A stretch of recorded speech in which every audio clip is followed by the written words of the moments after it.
Penny Anderson. She's a management analyst of the Office of Performance and Analysis at Dakota County.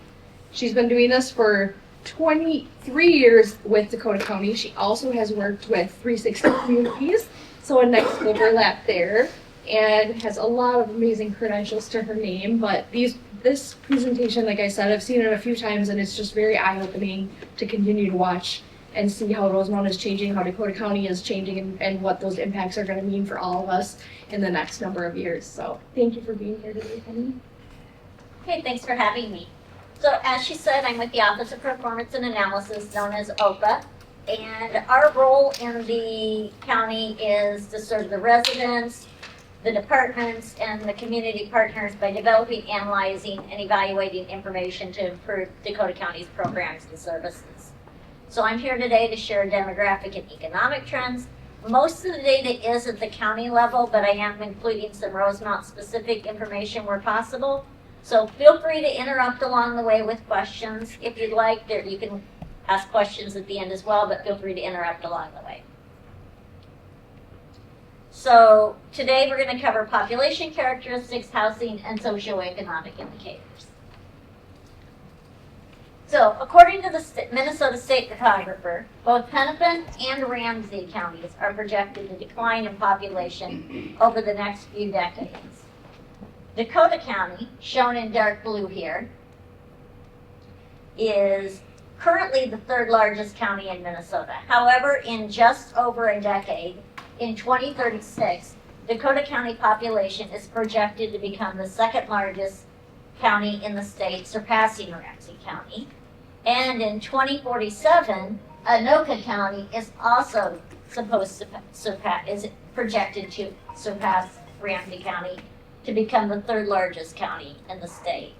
So the 2023 population of Dakota County, which is the latest data from the Census Bureau, is 447,440, and it is projected to reach over 566,000 by 2055. We'll have new numbers in March. So where is this change coming from? So here you see from 2022 to 2023 that we had a natural increase of 1,950, that's births minus deaths, and a net migration of 2,235, and a residual of a negative 17 to account for our 4,168 population change. The residual is just the population change that cannot be attributed to any specific demographic. So Dakota County experienced a natural increase with more births and deaths, and also experienced a positive net migration with more people moving into the county than moving out. So here you see it by age. The light blue lines are 2020. The goldenrod color, I'm sorry, I don't have really good, I have a little bit of color blindness, so I'm not sure what we're going to call that color, but I'm going to call it goldenrod, is 2050. So if you take a look at the three oldest age groups, that's 75 to 79, 80 to 84, and 85 plus, that's where there's increases in almost every population, with a couple exceptions. Those are really spiking up, and the impact of that is that as soon as possibly 2030, the working age population, ages 18 to 64, is anticipated to decrease 3%, as the 65 plus population is increasing 4%. And race and ethnicity, we are projected to grow in diversity. The Dakota County white, not Hispanic population is expected to decrease from 75% in 2055 down to 59% in 2055.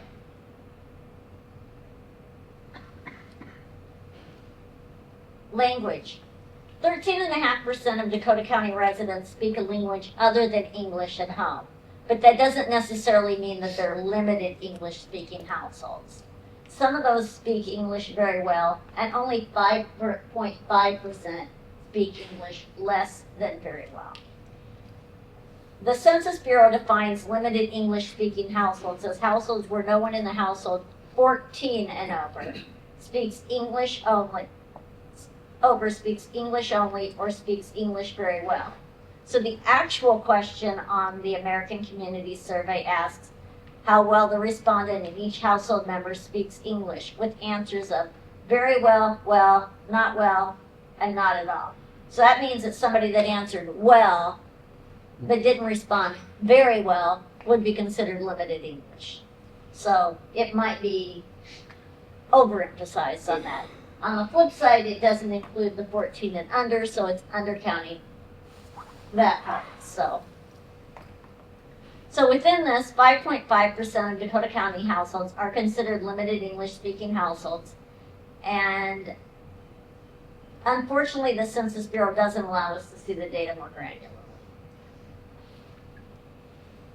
The top 5 primary languages of limited English-speaking households are Spanish, Vietnamese, French, Arabic, and Lao. So here's a question for you. Which ones are you surprised isn't there in the top 5? French. I think you said it. Somali. Somali would be number 6, but it's actually a really high numbers, and then there's a drop before it gets to Somali. So they must be catching up on language. The by far the highest limited English-speaking population is the Spanish or Hispanic group. And Steve's comment on the French is interesting. I'm like, why is that odd to you that spikes number 3? Like, what might that mean for how that happened? You know, I thought that was odd, and every time I've seen this, I've never looked into it any deeper, but I think I don't even know that many French people, so. Aren't there African countries? Is that speak okay? French? Yeah. That is probably the answer. Lisa gets a bonus. Yep. There you go, Lisa. Extra cookie. I would say that, and also Somali? Vietnamese Because was of Somalis colonized together. by French. That's why they put Arabic number 4. Ah, Yeah. Oh, that's interesting. I don't know if you heard what he said, that a majority of Somalis speak Arabic, so they would be accounted for. The colonization of Vietnam, and I think Laos, was French, so there may be some underlying French that's carried through. And that is the county as a whole, not necessarily Rosemount. So here we are, now to get to the cities. There were 14 municipalities with population growth over the past year, but Lakeville, Burnsville, and Rosemount continue to be experiencing the most growth. From 2022 to 2023, Rosemount increased by 520, a 1.9% growth. Anytime we're looking at population numbers, it's always a year or two behind because it takes them that long to count and give you your numbers. So you know that you have more than whatever it said. And every time I drive down County Road 42, I see that growth. Some days I walk and think I made a wrong turn because it doesn't look familiar. There's been so much growth on that.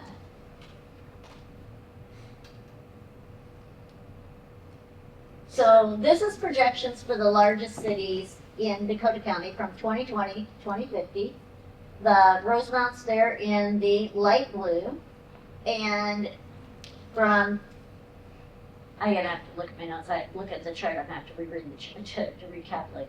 So it is expected to grow from where it is right now another 40% by 2050, giving a total growth from 2020 to 2050 of 51%.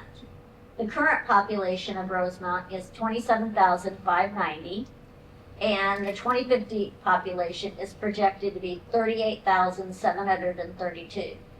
So make room. You have a lot of friends moving in. You're going to be pressing in on 40,000 in the next 20, 25 years.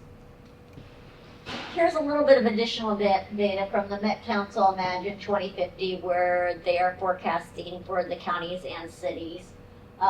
This is Rosemount's data for 2020 through 2050. I'm not going to read all the numbers to you, but I'll just pause so you can just kind of look and see the population, the households, and the employment. It's population's not quite doubling, households not quite, but employment's expected more than double. What is the employment number, Penny? Is that number of people employed or number of jobs available? I would have to look back to see how Met Council is defining that. If I were to guess, It's jobs in the city. I would say it would be jobs in the city. Not available, but employees working in the city. Okay. Yeah, that would be my guess, employees. Yeah, it wouldn't account for Rosemount residents who are working in Right. Minneapolis. So now moving on to housing. In 2023, the median home sale price in Dakota County was $380,000, up $5,000 from the previous year. The 2023 median home sale price in Rosemount was $412,000, $32,000 above the Dakota County median. I'm guessing your new construction on 42 has a part of that. It's the Lifetime Fitness. What's that?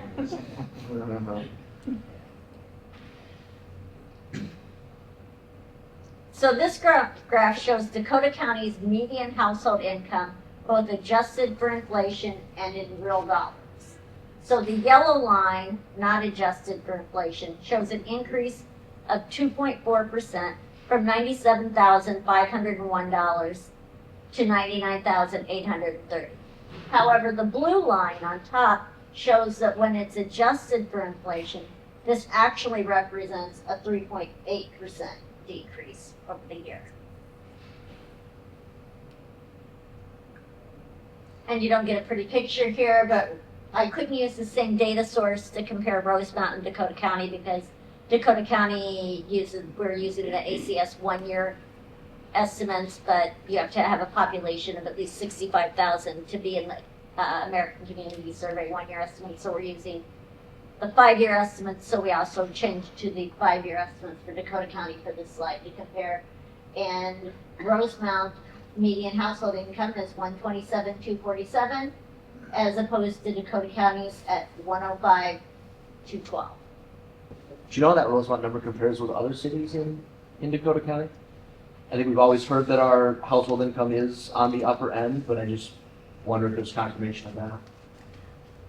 I could easily take a quick look to update it, so when we do a follow-up email with the slides, we can look at that, because that'd be a quick, easy place to look it up. I just don't know the number off the top of my head. Okay. I would expect that some of our cities in Dakota County, Egan, Lakeville, would probably be up there with you, and there would be some that would be low.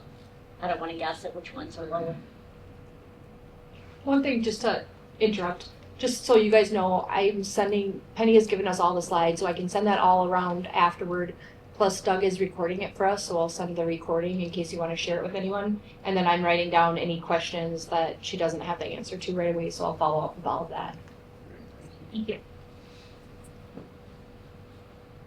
So when we look at the Dakota County median household income by race and ethnicity, we see that those who identify as Hispanic or Latinx, Black or African American, or some other race, the three at the bottom there, they have the lowest median household income. And you can see at this time, Asians up on top, then two or more races, then white.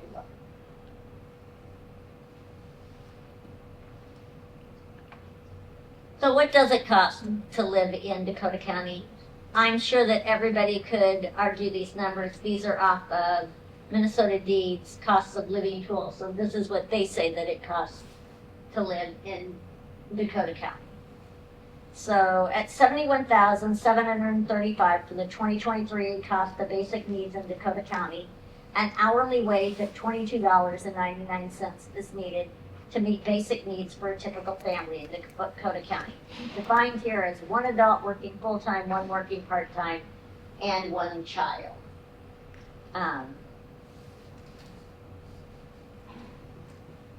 that is 6.6 higher than the rest of the state as a whole. And when we're looking at the cost of living, those who are renting are bearing the burden more so than others.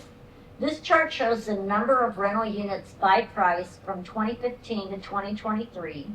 And as you can see, the number of units available under $1,500, shown in the grays and blue here, are going down each year.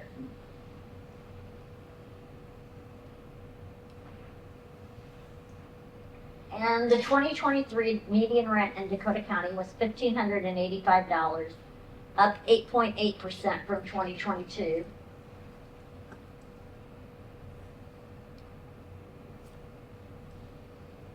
So looking at housing cost burden, the definition that we are using for being housing cost burden is a household that contributes 30% or more of income before taxes and other deductions to housing expenses. Housing expenses include rent or mortgage, taxes, utilities, and association fees. So in Dakota County, the percent of households who are cost burdened increased marginally over the past year to 26.7%.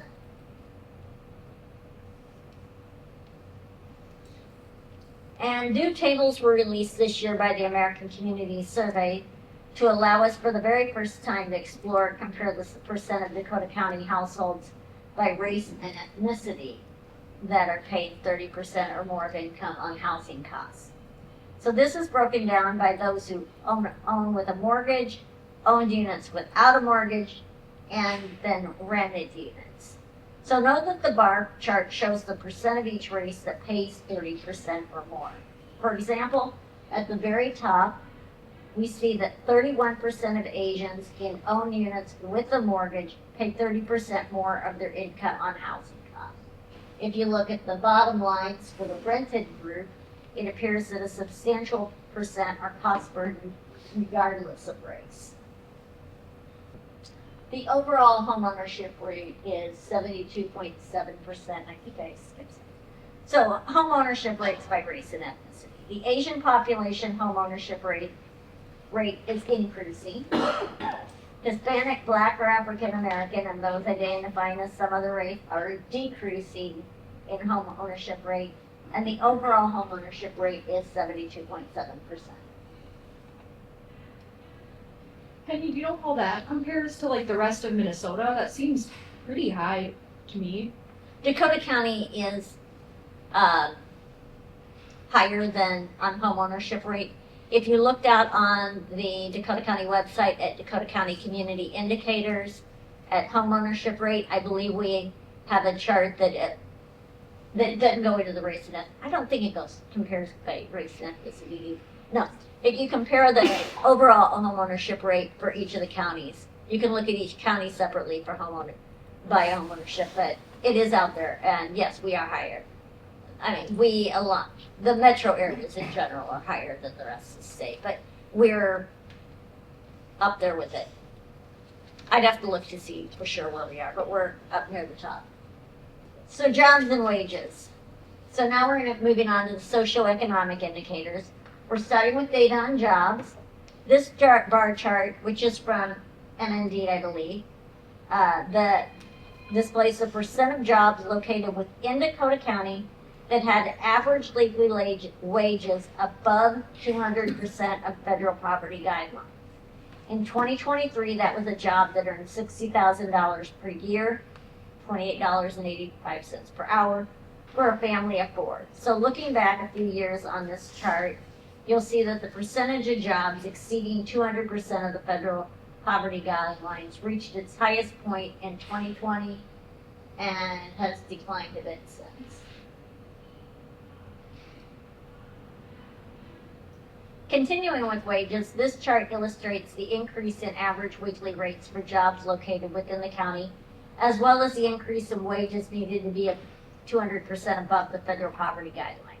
Since 2022, the average weekly wage in Dakota County increased by nearly 3%, the teal line, while the gray line, showing that the weekly wages needed to remain above 200% of the federal poverty guideline, increased by over 8%.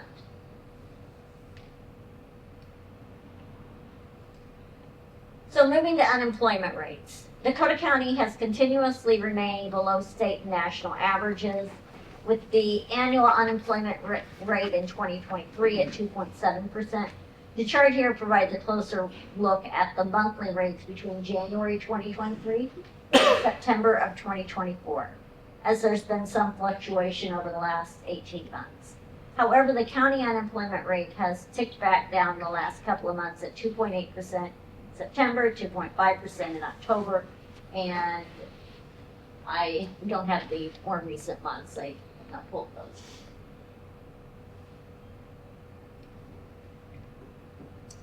Labor force participation by education level. So while unemployment rates have fluctuated somewhat, overall labor force participation rates continue a steady course, currently at 71% for ages 16% and over in the labor force. There's, however, a continued disparity in the labor force when you look at it by education level for the 25 to 64 population. As indicated by the top two lines on this graph, those with some college education or higher consistently demonstrate participation rates at or above 85%, while those with a high school graduate level of education or less consistently have rates below 85%. Moving now to poverty rates. This chart is looking at poverty rates for all ages, displaying the percent of households below poverty at the county, state, and national levels. The county's poverty rate, which is shown as a solid line here, has consistently been much lower than the state and national averages. Since 2021, it is held at just about 6%.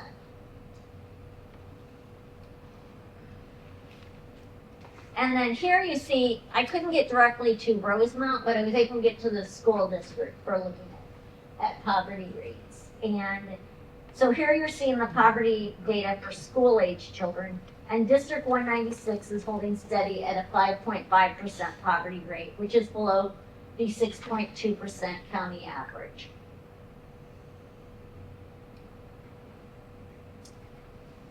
So moving on to education, we're looking at here the 3rd grade and 8th grade math standards.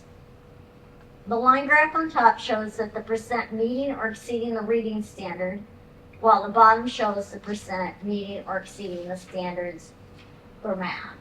And though both groups have seen declines over the past 5 to 6 years, it is worth noting that Dakota County achievement rates do remain higher than both the 7-county metro and the state averages, in spite of them being at a number that you're probably not very happy with.